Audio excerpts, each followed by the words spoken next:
I've caught more bass on consecutive casts with a jerkbait than any other lure, by far. And my number 2 is a square bill, in case you're wondering. Well, anyway, there is a reason a jerkbait can put fish in the boat so fast.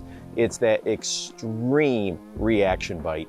It triggers the escaping bait fish instinct, and bass struggle to resist it when these 3 factors are taken into consideration. Well, actually there's a 4th too that makes the difference between a few catches and a potential for a pile of fish, and we'll hit that at the end.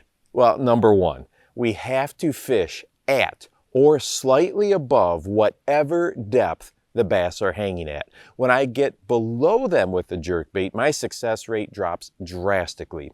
Like with deep diving crankbaits, this is why there are so many models out there. Sizes in the 100, 200, 300 range, as well as deep divers with larger lips on them. If I'm not 100% sure what depth the bass are at, I almost always start with a 200 size. It works that 5 to 7 foot depth range and is a little smaller profile. I honestly believe that the 8 to 10 foot range is the best in bass fishing, and this lure dials that zone in perfectly, either in it or slightly above, but not working below where the fish are potentially hanging out. So number 1, try to stay at or just above where the bass are holding. Well, factor number 2, suspend or sinking? Great question. The only time I choose a sinking jerkbait is if I know for a fact that bass are deeper than I thought and I need to get down there.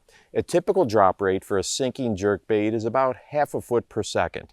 If you've got some fish holding in that 15-foot range, a sinking model is going to be your best option.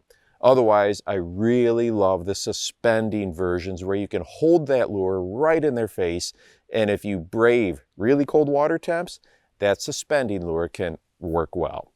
Factor number 3 is color. Now I put this number 3 because I feel the other 2 are more important, so I place more emphasis on those.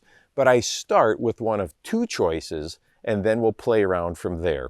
I will either pull out a minnow color, or if I know the predominant forage is something else, let's say yellow perch, then I will start with that color pattern.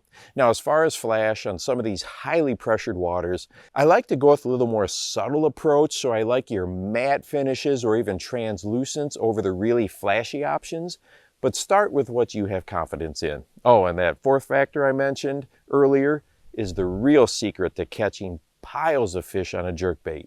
When you catch one, absolutely do not leave that spot until you work it over. When you get a school worked up, you have the potential right in front of you to have maybe the best day you've ever had on the water. So don't leave those fish until that bite totally stops. And as far as the retrieve, rip the lure on a slack line. If your forearm is hurting, you're working too hard against a line that doesn't have enough slack in it. And hey, if you'd like to watch a video that goes over a free rig retrieve that you probably haven't thought about or that you're not using, go ahead and check this video out right here. And make sure that you go out and encourage someone today. You never know how you might just change their life. For the Bass Fishing Life, I'm your host, Steve Rogers.